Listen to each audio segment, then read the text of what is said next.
Well, look what the cat dragged in. Another fearful video about the future of society for us to consume together. Now, even though this channel is only a few months old, I haven't actually made anything strictly about the job market, and I wanted to do so. The only video that I've actually talked about the job market on is my 9 to 5 videos, so if you're into that, go check those out, but I was just talking about how shitty of an experience those are as a whole. And even with the 9 to 5 being a shitty experience, the bane of our existence, I guess you could say, what if I told you people are begging for a 9 to 5 job right now? What if I told you that the college graduates from the likes of Harvard and other prestigious universities like UC Santa Cruz, let's go Banana Slugs baby, which is a crazy university name, but anyways, they cannot find jobs right now. You may be saying, blasphemous, how can this be? How can the prodigies of the Banana Slugs alumni not be hired immediately to any company that they want? And to that I say, well, Junior, it's time to hit you with the cold water bucket of reality, because that's what every new graduate is facing right now. Shit, that's the reality that everyone is facing right now. The job market really decided to whip its cock out and mushroom stamp everyone in the forehead who's looking for a job right now. Basically banishing everyone to the shadow realm of unemployment. It does not matter if you have experience or if you're a new grad. Entry level to higher positions are no longer safe. No one is hiring right now. It's absolutely ridiculous. There's basically this freeze on jobs, a job recession, I guess you can call it, and that's where we are today. So with the quick 1-2 pumperoo of your wiener, I give you this video from a YouTube channel called McCard. Yeah, I will leave the original video in the description as well, so here we go. The US job market is experiencing significant shifts that are affecting workers at every level. The Bureau of Labor Statistics cut its job growth numbers by over 900,000 jobs for the year ending March 2025. Meaning these jobs were counted but never actually created. Meanwhile, the official unemployment rate sits at 4.3%, leaving 7.4 million Americans actively searching for work amid a tightening and unpredictable job market. Put a finger down if you're laid off and have been applying for jobs for over 2 years. You've applied to hundreds of jobs and tailored your resume to every single one of those applications. So now you work 5 different part-time jobs, barely making $40K a year, live in low-income housing, and now we live in a looming recession and the job market's about to crash and you truly don't know what to do next. So what exactly is happening? We're seeing what could potentially be a job market recession, a sustained period where job openings decline, unemployment rises, and workers face increased difficulty finding employment, even when other economic indicators may appear stable. Several major factors affecting this include rapid AI-driven automation, shifting economic conditions, and structural changes in how people enter and grow within the workforce.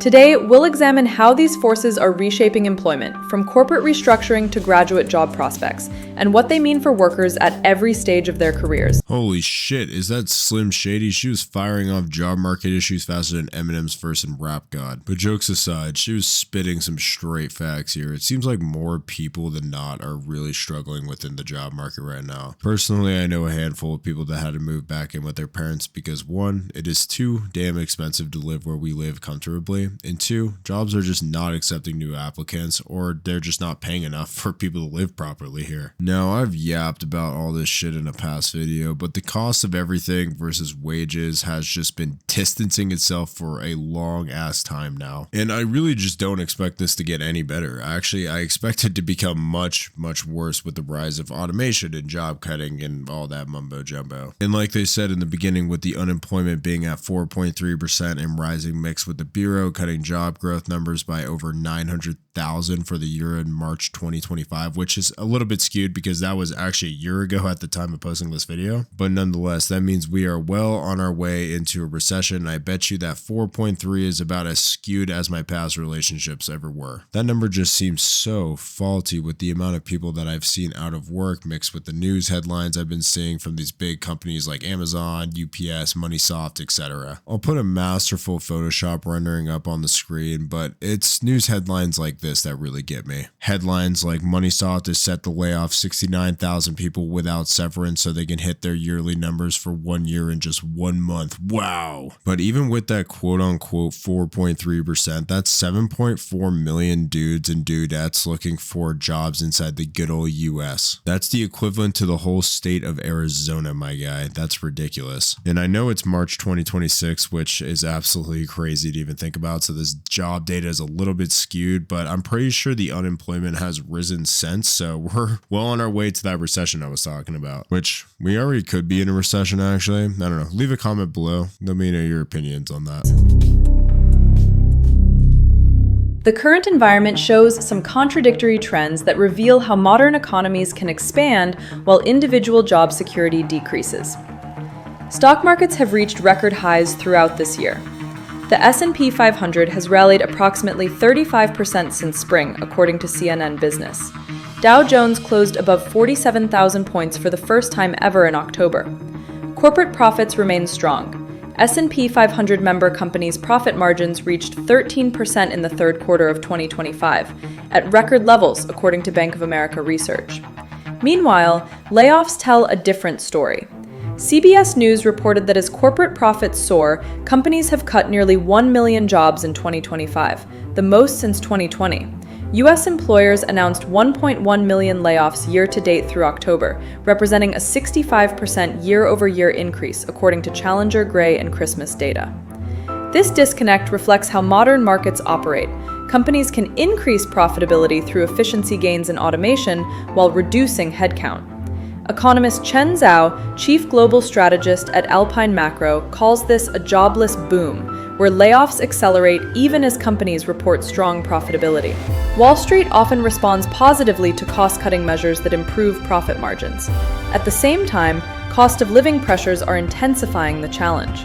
The Bureau of Labor Statistics reports inflation at 3.0% as of September 2025, while the National Association of Realtors found that 79% of workers cannot afford to purchase a home at current median prices. A 65% year-over-year increase is absolutely wild to me. Now, I've talked about this in some of my past videos, which if you're new here, please consider going and checking those out. I've talked about how the only thing that actually matters in these companies, and more particular the public entities that are outside in the stock market, is that the number goes up and up and up year after year. Now, personally, I don't think it takes a big brain genius to really understand why these companies are laying people off. They can blame it all on automation, which I'm sure some of it is, but that's what every single company and their mother's doing right now. But I believe the main reason as to why they are doing this is just to maximize their number. Back in the day, it seemed like innovation really drove the markets. Innovation was and still is in some cases the main drivers for a certain stock price to go up. You know, shit like new product releases, new updates to tech, more consumer-friendly things, big breakthroughs, stuff like that. But I feel like we've hit this wall where innovation doesn't really exist anymore. Most of these companies are just cutting employees for the sake of cutting employees, driving that number up, increasing that green line, you know? It's really the easiest thing for these companies to do, and I may cut a lot of slack for this, but I'll be honest, I think during COVID, a lot of jobs were created at these companies that probably shouldn't have existed in the first place. I like to call them bullshit jobs, and that's strictly on the employer for creating these jobs. It's not on any of the employees, none whatsoever. People strive for longevity in their careers, so when you pull the rug out from under them, like most of these companies are doing right now, then you are in the wrong and you are just a complete fucking douchebag. So I think with a mix of automation, corporate greed, and these bullshit jobs, they're really just leading to what that dude called a jobless boom, where we are seeing this big profit by the shareholders, quote unquote, innovating, all while the people are losing their jobs by the thousands. They also mentioned at the end of this segment how homes, which go check out my video on how the first time home buyer is now 40 years old. That's absolutely ridiculous. Just kind of go into detail on how people just can't afford homes anymore. But they mentioned how homes are just kind of screwed right now. With job losses increasing and these homes on the rise, we may see that number from 40 years old that I just mentioned go up to like 50 or 60. It's absolutely ridiculous. And I know,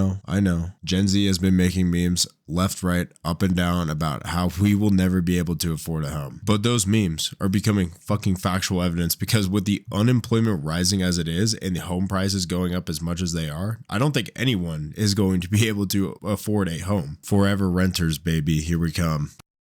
Technology is reshaping employment at an unprecedented scale, and AI is advancing beyond simple tasks into complex professional work. U.S. employers have announced 77,999 tech job losses directly linked to AI and automation, with cuts at major companies like Amazon and Microsoft contributing to nearly 500 people losing their jobs to AI daily in the first half of 2025. The World Economic Forum's 2025 Future of Jobs report projects that 92 million jobs will be displaced by AI and automation by 2030. Initially, automation focused on routine, repetitive tasks, manufacturing, data entry, basic customer service. But AI is now advancing into complex work. McKinsey research shows that generative AI could automate up to 30% of hours worked in the United States by 2030. Bloomberg research reveals AI could replace 53% of market research analyst tasks and 67% of sales representative tasks. Even traditionally secure fields are affected. Goldman Sachs estimated that generative AI alone could impact up to 300 million full-time jobs globally, including high-skill sectors such as law, media, and finance. Entry-level positions face particular vulnerability. Deloitte's 2025 research found that AI technologies are being developed to automate the very tasks that entry-level workers typically handle, which could lead to a decrease in entry-level job openings and limited opportunities for on-the-job learning. I hope you're all ready for that blue-collared lifestyle, because that's where we're heading, baby. Chewing on nails and leather for breakfast, some real salty Splatoon shit. How tough are you, huh? Gone are the days of boring-ass desk jobs where we just sit on our phone all day and just fucking brain rot. And here comes the days of climbing up wind turbines and deep-sea oil diving. Ironically enough, I think AI will take over everything in life, but I don't think that time is now or in the immediate future. I know how people are talking about how AI is the boogeyman, it's the apocalypse, but dude, we've lived through so many apocalypses. Like, come on, guys. If you're the age of like 25, you've already lived through like fucking 60 of them. Come on. So I definitely think that it's kind of overblown when they're talking about AI doing everything that it can. I don't think we're going to be anywhere close to what they're predicting by 2030 at all. Personally, I think they're just saying those numbers to get the stockholders' dicks all hard. Even if AI did say take over by 2030, riddle me this, you billionaire douchebags. Who is going to be the stockholder when all the jobs are taken and no one has money? No one will have money besides the top 1% circle jerking the money around with each other, creating a billionaire stock market circle jerk bubble. Shit, maybe that's their plan. Some survival of the fittest shit, you know? Who knows? I guess we'll see where it goes. I can't do anything. You can't do anything. So we're in this together, guys. Going back to what they were talking about at the beginning of the video, and I know I've already mentioned this in this video, but they're mentioning that the top dog companies were firing people due to automation in the present day, which, yes, I think that's complete bullshit. It's 100% a excuse to fire people to increase the profit lines, blah, blah, blah. But it looks like these companies are actually regretting this a little bit. I'll put some of these corporate giant douchebags on the screen for you to roll around the pig pen with. You have companies like Amazon, Klarna, which, by the way, don't use Klarna at all. Don't be splitting your DoorDash order of fucking Chipotle into 5 payments or whatever, because that is absolutely stupid. Imagine getting charged interest on a Chipotle burrito because you forgot to pay like the 3rd payment or some shit. That is absolutely wild. Welcome to 2026, ladies and gentlemen. That's where we are right now. Flying cars, my ass. Those people back in the 1980s didn't know what was going to hit them. We have people going into debt over a Chipotle burrito nowadays. Absolutely ridiculous. Anyways, you can see a lot of these douchebag companies stepped on the AI landmine and are now regretting it and bringing back employees. This really just pushes my argument that AI won't be anywhere they say it will by 2030. I mean, shit, can't even do customer service right now. How can you expect it to run an entire business like they're stating? I don't know, maybe the AI is just revolting due to the terrible healthcare coverage it's getting from these companies, you know? But going back to what the video said about AI, it is starting to do these tasks. Even though it's doing a horrible job at these tasks, it is still starting to do them. And naturally, well, not really naturally, artificially, I guess you could say, it will get better over time to the point where it will become better than a human being, which is the scariest fucking thought. I just don't know when. I just don't think it's going to be by 2030. I think it will happen though. National University data shows that 40% of employers expect to reduce their workforce where AI can automate tasks. However, the World Economic Forum report projects 170 million new roles will be created by 2030 in AI development, green technology, digital infrastructure, and emerging sectors. That's a net gain of 78 million jobs globally. The challenge is the transition period. The jobs of the future exist today, but the workers of today may not yet have the skills for those jobs. This gap creates what's often called a skills mismatch, where workers need to reskill or upskill to access available positions. The numbers back this up. National University research indicates that 59% of workers will require upskilling or reskilling by 2030. The Coursera Skills Report found that workers obtaining in-demand certifications, AWS, Google Data Analytics, CompTIA Security Plus, see their interview callback rate increase by 42%. But retraining takes time and often money, creating a significant lag between job displacement and workforce adaptation. McKinsey research indicates that 12 to 14% of workers may need to transition into new occupations as automation reshapes the employment landscape by 2030. Hey, you guys ready to go back to school? Yeah, I ain't doing that shit. Go get a degree in AI management so we could teach AI how to do our job. We just went to go get the degree for. Kiss my ass. I swear, life is just a Black Mirror episode. I swear, this shit is just so dystopian. It sounded like a damn blender of jobs and careers. Go get this degree so you can get a job until it expires to AI and then do it again. Yeah, that's absolutely wild. People just going into debt over and over and over. We will never own anything and we will be happy. Am I right, guys? And I love how casually these fuckers just bring it up. Like it's actually a plausible thing for us to go and do. Like, really, riddle me this. How plausible do you think this really is for society? You assholes charge $60,000 for school alone and you expect us to go back when we can't even get some entry-level bullshit job that pays $30,000 a year? Oh, and by the way, when you find that job that pays $30,000 a year after you looked for it for like 9 months, you're just going to get replaced by AI in a year. So it's only temporary, you know. Then it's right back to upskilling or whatever these people said. Right back to school for you. Another $60,000 in the hole. Like, what are we smoking here? I will say this is one way to keep everyone in debt for sure, to keep them forever working for the machine. But a lot of people don't have the money, the time, or the mean to even do that right now. And they won't do that right now for their fucking sanity. I think a lot of people would rather just go homeless than be a part of this new bullshit system. If you are going to displace the jobs, then there better be a damn good method into getting people back into jobs. I feel bad, especially for the younger generation right now, like the kids that are still in elementary school, middle school, shit, even high school, because the landscape that school is built on right now is not going to be the same landscape that jobs are built on when they are done with school. The playing field will have moved so much by then, making basically everything that they knew to just be utterly useless, or everything that they've learned to just be oversaturated, because basically a lot of kids are going into like tech right now just because that's kind of the big thing, and that job market is just so over bloated right now. It's absolutely ridiculous, and it's honestly just really sad to see. The traditional career pyramid, where many workers enter at the bottom and advance to higher levels, is collapsing into something more like a diamond, and that creates a fundamental problem. When the base narrows, the entire structure above it suffers. Entry-level positions are disappearing. Those that remain increasingly require experience they're supposed to provide. More often than not, it's literally just rejection, rejection, rejection. Sorry, you need 3 years of experience. Actually, I was inquiring about the entry-level position. You need 3 years of experience for that job.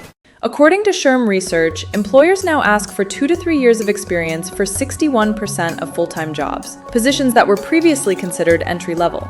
This creates the experience paradox. How can you gain experience if every entry-level job requires experience? For recent graduates, this creates immediate challenges. The Federal Reserve reports that the average 2025 graduate carries approximately $39,000 in student debt, adding financial pressure to an already difficult entry point. Here's where the diamond structure reveals its true impact. When fewer people can enter at the bottom, fewer people develop the skills and experience needed to move up. Companies traditionally relied on a steady pipeline of entry-level workers who would learn, grow, and advance into mid-level and senior positions. Didn't think about that, huh, Jeff Bezos? $100 million yacht, eat my ass. This wasn't really a thing that I thought about though. How if we eliminate entry-level positions, then we are basically left with no one to fill the void of the upper and senior level positions. I have to say it, but the boomers that ruined this country are not going to be at the top for too much longer, so someone will have to fill that void. But without people filling these lower level positions, that may be impossible. Every company, same line of work, operates a little bit differently, so having people at the bottom of the pipeline that you can home grow is 100% the way to go with these types of things. But like they said previously, they are trying to cut the entry-level job out completely with AI, so what does that leave us with? Well, emptiness. It leaves us with the reality of no one being competent enough to fill these roles in due time, when no one has experience from an entry-level position. Also, let's change the name entry-level position if you're going to require 5 years of experience, because that's not entry anymore. I would consider that to be advanced in most cases. Anyways, just wanted to yap about this a little bit, share it with you guys because I think it's kind of important and you can formulate your own opinion. I know I yapped a lot about AI and I know it's a little bit overblown, but it's a hot topic right now and it's on everybody's mind. Drop a sub if you made it this far and like the video if you enjoyed it. We're very, very close to 200 subscribers at the time of making this video. So if you're into, my content, go check it out. Make variety content about all sorts of shit. So maybe there's something in there that you would like. I'll see you guys later. Peace out. Bye-bye.